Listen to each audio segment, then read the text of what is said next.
నా భూతో నా భవిష్యత్. కేవలం 9% VAతో మన మర్రి గోల్డ్ అండ్ డైమండ్స్ లో నక్షి మేళా.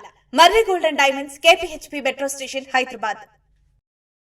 ఇరాన్ శాంతి ప్రతిపాదనను అమెరికా తిరస్కరించడంతో ఇరు దేశాల మధ్య యుద్ధ వాతావరణం నెలకొంది. ఈ క్రమంలో అమెరికా ఇజ్రాయెల్ సైన్యాన్ని వణికించే కొత్త ఆయుధాన్ని ప్రయోగిస్తామని ఇరాన్ హెచ్చరిక చేసింది. శత్రువుల వెన్నులో వణుకు పుట్టించే, గుండెపోటు తెప్పించే కొత్త ఆయుధాన్ని అతి త్వరలో ప్రయోగిస్తామని తెలిపింది. శాంతి ఒప్పందాన్ని అమెరికా తిరస్కరించిన నేపథ్యంలో Iran navy commander rear admiral Shahram Irani తీవ్రస్థాయిలో ధ్వజమెత్తారు. అమెరికా ఇజ్రాయెల్ దళాలకు గుండెపోటు తెప్పించే ఒక కొత్త ఆయుధాన్ని అతి త్వరలోనే ప్రయోగించబోతున్నట్లు హెచ్చరించారు.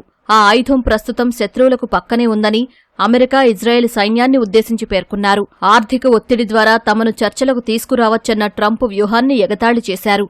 అమెరికా అత్యంత తక్కువ సమయంలో సాధించాలనుకున్న ఫలితాలు బెడిసికొట్టాయని, ప్రస్తుతం సైనిక అకాడమీల్లో వారి వ్యూహం ఒక జోక్గా మారిందని ఎద్దేవా చేశారు. శత్రువులు తమ నౌకాశ్రయాలకు మరింత దగ్గరగా వస్తే ఏమాత్రం ఆలస్యం చేయకుండా గట్టి చర్యలు తీసుకుంటామని స్పష్టం చేశారు. మరోవైపు అమెరికాకు చెందిన విమాన వాహక నౌక అబ్రహాం లింకన్పై ఇరాన్ దళాలు 7 సార్లు మిసైల్ ఆపరేషన్లు నిర్వహించాయని అడ్మిరల్ ఇరానీ వెల్లడించారు. ఈ దాడుల వల్ల అమెరికా కొంతకాలం పాటు ఆ నౌక నుంచి విమానాలను నడపలేకపోయిందని ఆయన పేర్కొన్నారు. పశ్చిమాసియాలో అమెరికా ఇజ్రాయెల్ లక్ష్యాలపై 100కు పైగా ప్రతీకార దాడులు విజయవంతంగా నిర్వహించినట్లు తెలిపారు. అమెరికా సైన్యం ఇరాను నౌకలను చట్టవిరుద్ధంగా అడ్డుకుంటూ సముద్రపు దొంగల కన్నా దారుణంగా ప్రవర్తిస్తోందని ఇరానీ ఆరోపించారు.